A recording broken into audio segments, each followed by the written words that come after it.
رمضان المبارک کا مہینہ اللہ تعالیٰ نے ایک بار پھر ہمیں عطا فرمایا ہے۔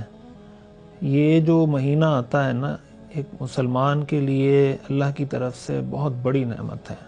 اس نعمت کا اندازہ شاید ہمیں اس وقت ہوگا جب ہماری آنکھیں بند ہو جائیں گی۔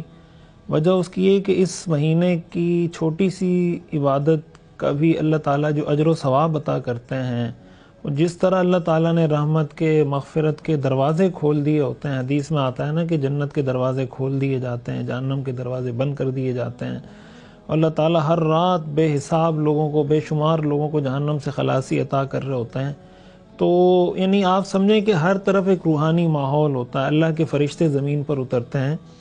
اس میں بحیثیت مسلمان ایک بہت اہم چیز جو ہر مسلمان کو سیکھنی اور سمجھنی چاہیے اور اس پر عمل کرنا چاہیے، وہ یہ کہ رمضان کا مہینہ اللہ کی طرف سے ایک روحانیت کا مہینہ ہے۔ یعنی اس میں انسان کا دل لگتا ہے، نماز پڑھنے میں دل لگتا ہے، تلاوت کرنے میں دل لگتا ہے، سخاوت کرنے میں دل لگتا ہے۔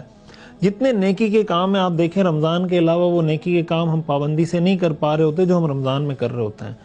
اس کے اندر بہت زیادہ ضرورت اس بات کی ہے کہ ہم دین کی ضروری چیزیں سیکھ لیں۔ یعنی ہم یہ نیت کریں کہ بھائی یہ جو میرا رمضان گزرے گا نا، تو رمضان شروع ہونے سے پہلے مجھے دین کی ضروری معلومات کتنی تھیں، جو دین کی بنیادی نالج ہے، بیسک نالج۔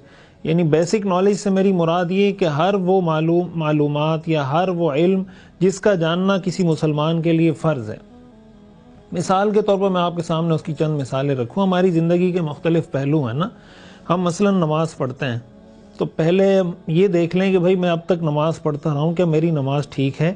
میں نماز میں تلاوت کرتا ہوں، کیا میں قرآن کو صحیح طریقے سے پڑھ سکتا ہوں؟ میرا تلفظ، میری تجوید، یہ ساری چیزیں ٹھیک ہیں؟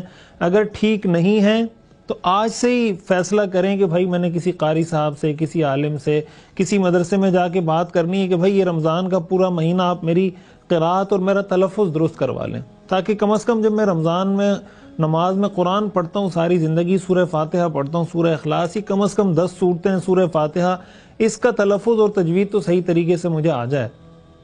یہ ایک چیز ہے۔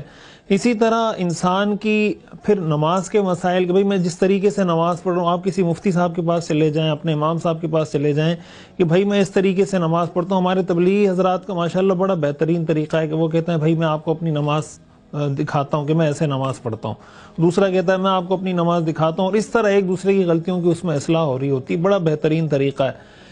تو نماز اپنی دیکھ لیں، ریویو کر لیں۔ یعنی آپ یہ سمجھیں، اگر میری گفتگو کا آپ خلاصہ نکالیں کہ یہ جو مہینہ ہے نا، یہ اپنے سارے معاملات کو پر ریویو کرنے کا، نظر ثانی کرنے کا مہینہ ہے کہ ساری چیزوں کو ایک دفعہ ری چیک کر لیں، دوبارہ دیکھ لیں۔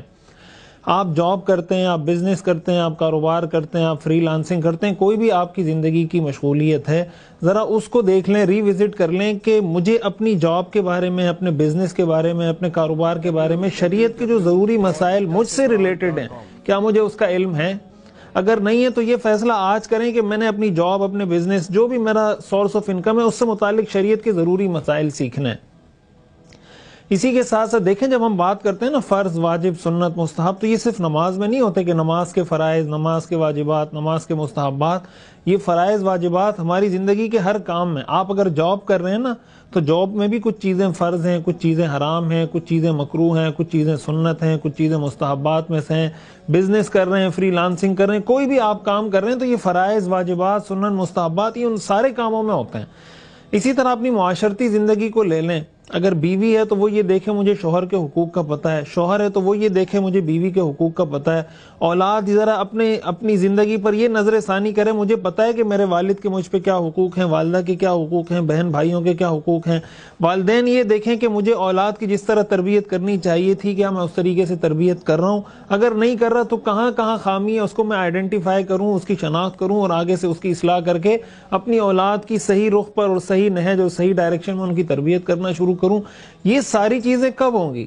یہ اس وقت ہوں گی جب ہم رمضان کے مہینے کو لرننگ کا مہینہ، سیکھنے کا مہینہ، تعلم کا مہینہ بنائیں گے، اور اپنی زندگی کو ری وزٹ کریں گے، اس پر ریویو کریں گے، اس پر نظر ثانی کریں گے، اور یہ فیصلہ کریں گے کہ بھائی رمضان جب شروع ہوا تھا تو عبادات کے بارے میں، معاملات کے بارے میں، معاشرت کے بارے میں، اخلاقیات کے بارے میں مجھ میں کیا کیا غلطیاں تھیں، میں کہاں کہاں کن کن مسائل کے بارے میں جاہل تھا، مجھے علم نہیں تھا، اور رمضان گزرنے کے بعد مجھے کن کن مسائل کا پتہ چلا، میری زندگی میں کیا کیا بہتری آئی۔ اگر رمضان گزرنے سے پہلے آپ اپنا ایک چارٹ بنا لیں، احتساب کر لیں کہ مجھے یہ چیزیں پتہ ہیں، یہ چیزیں نہیں پتہ، اور پھر رمضان گزرنے کے بعد دوبارہ وہ چارٹ کو ریویو کریں اور دوبارہ ایک چارٹ بنائیں کہ مجھے اس رمضان میں کیا کیا میں نے سیکھا ہے، نماز کے بارے میں، تلاوت کے بارے میں، تجوید کے بارے میں، کاروبار کے شرعی مسائل کے بارے میں، جاب کے شرعی مسائل کے بارے میں، میاں بیوی کے حقوق کے بارے میں۔ تو اگر رمضان سے پہلے کی زندگی اور رمضان کے بعد کی زندگی میں کوئی ڈیفرنس آپ کو محسوس ہوتا ہے، بہتری، امپروومنٹ محسوس ہوتی ہے، اس کا مطلب آپ نے ایک کامیاب رمضان گزارا ہے۔ لیکن اگر رمضان آیا، گزر گیا، جیسے پہلے تھے، رمضان گزرنے کے بعد بھی وہیں کھڑے ہیں، علماء نے لکھا ہے نا کہ رمضان کا مہینہ اگر آپ کا قبول ہوا ہے تو قبولیت کی کچھ علامات ہیں۔ ان علامات میں سے ایک علامت یہ ہے کہ رمضان شروع ہونے سے پہلے اور رمضان ختم ہونے کے بعد آپ کی زندگی میں کوئی بہتری آئی یا نہیں آئی۔